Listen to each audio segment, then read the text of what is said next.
फिर एक दिन मैंने कदरू को एक ऐसी सूचना दी कि उसको सुनकर वृंदा खुश हो गई।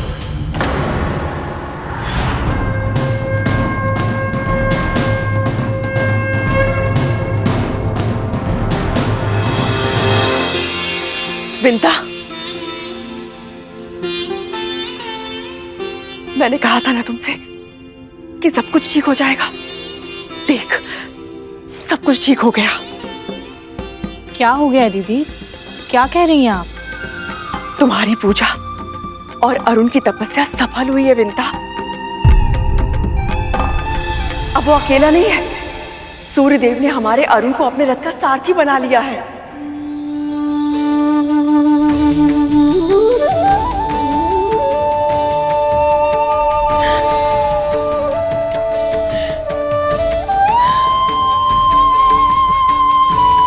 सच?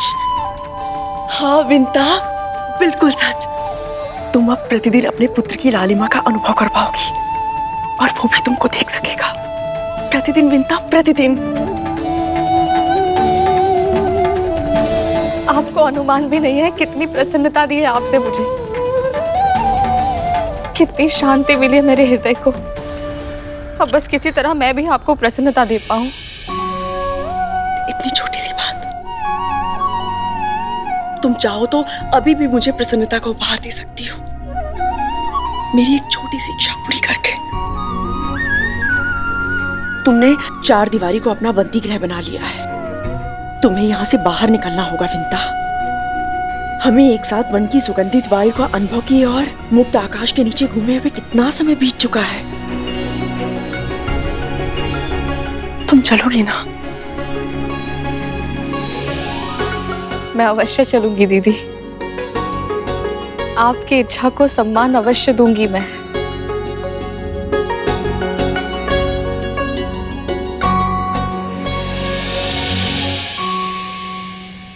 मेरी इच्छा तो बस ये है कि तुम्हें इन चार दीवारों से बाहर निकालने के बहाने आजीवन दास्तां की बेड़ियों में बांध सकूं। बड़ी माँ मेरी माँ की भावनाओं के साथ खिलवाड़ कर रही थी। उनके प्रेम, उनके विश्वास का अनुचित लाभ उठा रही थी वो। जब कदरू अपने चाल को धैर्य के साथ आकार दे रही थी, तब तुम्हारे डीम को दिन पर दिन बढ़ता हुआ देखकर उसकी संतानों के मन में असुरक्षा की भावना पैदा हो रही थी। भविष्य में तुम उनके अस्तित्व के लिए संकट बन सकते हो, विशेष रूप से तक्षक और कालिया।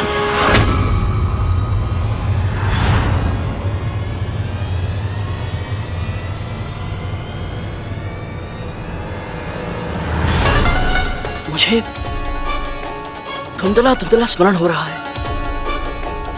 कभी कभी मुझे संकट का आभास होता था तो गहरे काले रंग की छायाकृतियां दिखाई देती थी। अब समझ आया कि वो तक्षक भैया और कालिया भैया थे। वो दोनों इतने शक्तिशाली थे कि अपनी ऊर्जा संभालना उनके लिए संभव नहीं था। वो सदैव किसी ना किसी को खोजते रहते थे ताकि उसको कष्ट देकर अपना मनोरंजन कर सके। पर कदरू के स्पष्ट आदेश से वो तुम्हें किसी तरह की हानि नहीं पहुंचा सकते थे।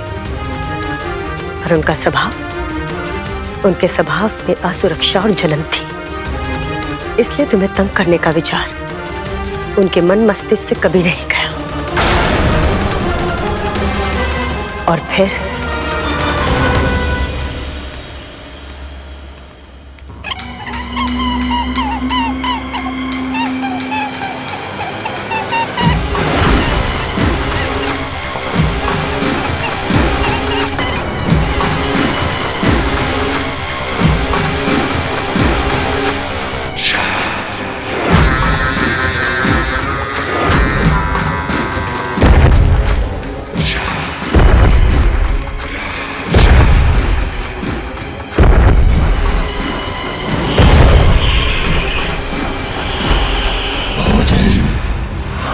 भोजन भोजन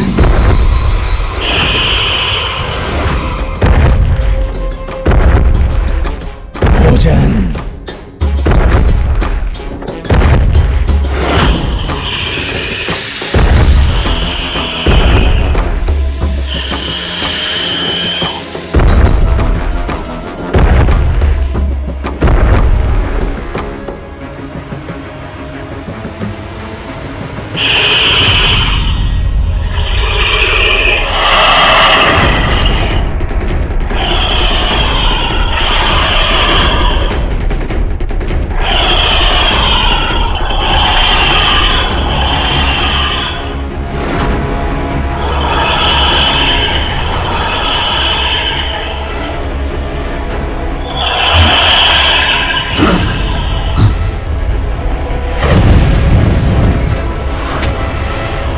ओ बिन बुलाए अतिथि, किसकी अनुमति से इस स्थान पर प्रवेश किया?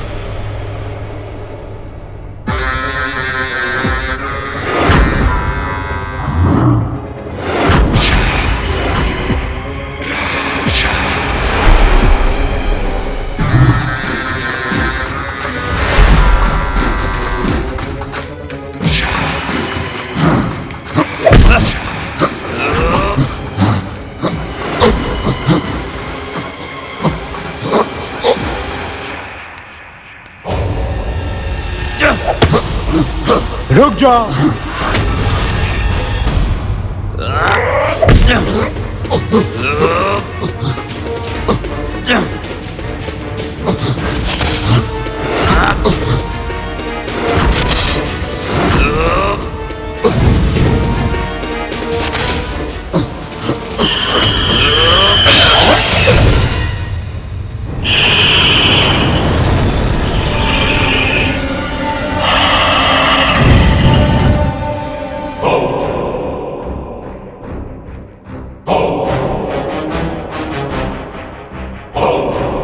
मैंने अभी अपनी विष की क्षमता का पूरा उपयोग नहीं किया, क्योंकि उसे अपना शत्रु बना के क्या लाभ, जिसे हमारा मित्र होना चाहिए। किंतु तक्षक भैया,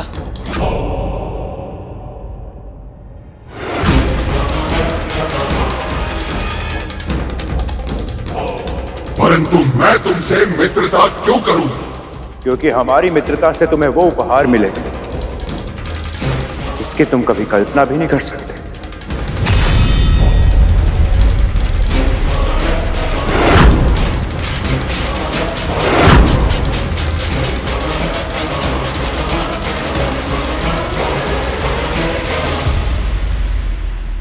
वो डिम देख रहे हो?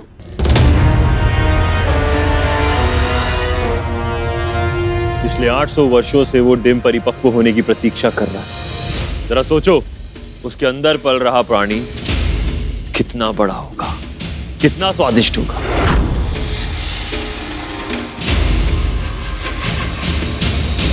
तुम चाहो तो अकेले पूरा का पूरा खा सकते हो।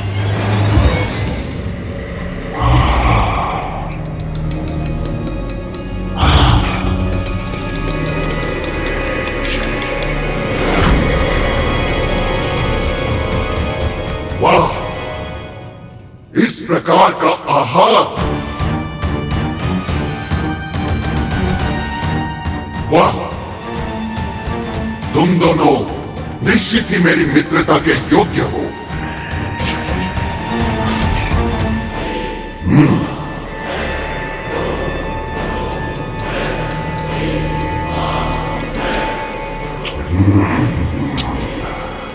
एक बार मैं इसे खा लूंगा तो मेरी भूख लंबे समय के लिए मिट जाएगी।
उस घटना के बारे में सुनकर आज भी मेरे रोंगटे खड़े हो रहे हैं।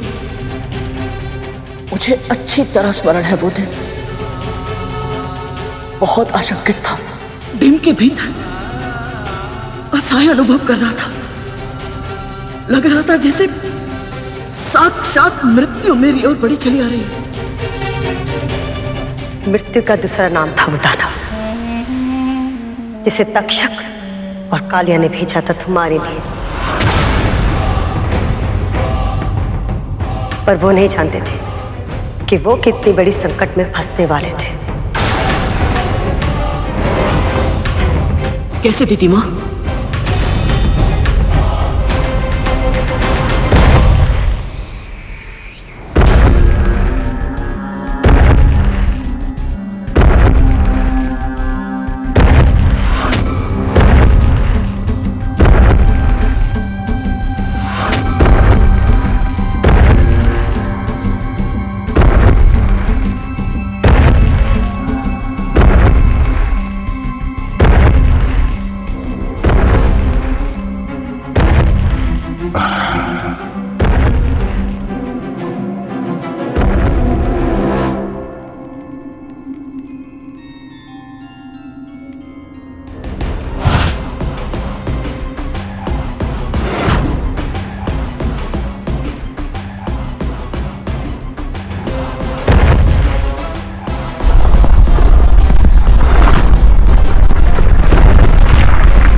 माँ माँ माँ माँ माँ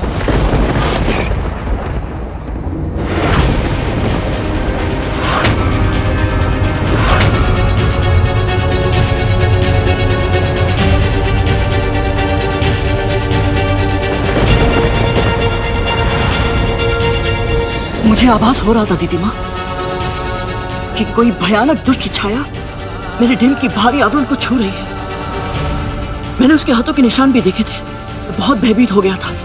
बस उस समय मुझे स्मरण हुआ कि माँ हर समय प्रभु विष्णु का नाम जपती रहती है और मैंने भी वही किया। फिर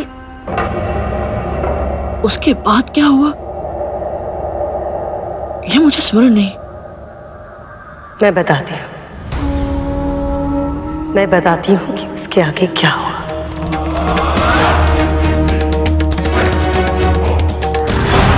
ओम नमः नारायणाय ओम नमः नारायणाय ओम नमः नारायणाय ओम नमः नारायणाय ओम नमः नारायणाय ओम नमः नारायणाय।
मेरे पुत्र को हानि पहुंचाने की चेष्टा किसने की?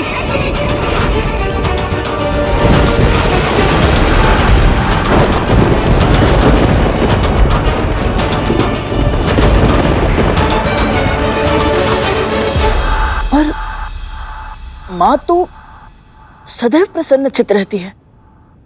परिस्थिति कैसी भी हो, ना उनका मन भटकता है ना मस्तिष्क विचलित होता है। उन्हें इतना अधिक क्रोध आ सकता है, ये विश्वास करना भी कठिन है मेरे लिए। जानते हो, संसार में सबसे ज्यादा बलवान, सबसे ज्यादा बुद्धिमान व्यक्ति को भी किससे भय लगता है? समुद्र के मध्य आने वाली आंधी से, अमावस्या की घनघोर अंधेरी रात्रि से और सत्य के मार्ग पे चलने वाले उस व्यक्ति के क्रोध से, जिस व्यक्ति ने कभी किसी का बुरा ना किया हो, उस व्यक्ति को कभी क्रोध नहीं दिलाना चाहिए गरुड़। क्योंकि जब ऐसे व्यक्ति को क्रोध आता है तो फिर सब कुछ नष्ट हो जाता है, कुछ नहीं बचता। बड़े से बड़े अपराध को क्षमा करना तुम्हारी माँ का मूल स्वभाव है। पर है तो वो एक माँ ही, और जब अपने संतान पर संकट आता हुआ देखती है तो स्वयं मृत्यु के देवता यमराज से भी अधिक भयंकर होता है उस माँ का क्रोध। उत्तर दो, कौन है जिसने मेरे पुत्र पर कुदृष्टि डालने का दुस्साहस किया?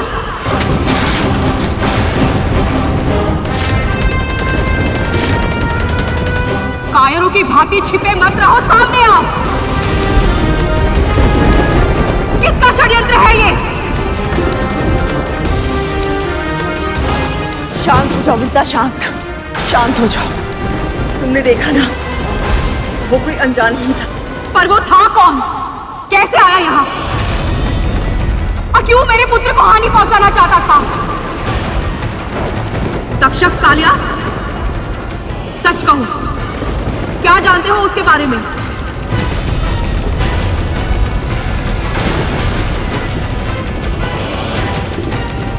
इन्हें कैसे पता होगा? ये तो मेरे साथ आए हैं ना। हाँ छोटी माँ, हम तो अभी अभी आए। हाँ छोटी माँ।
मैं महर्षि कश्यप की पत्नी विंता परम प्रभु श्री विष्णु को साक्षी मानकर अपने समस्त जप, तप और व्रत की शक्ति का आह्वान करती हूँ।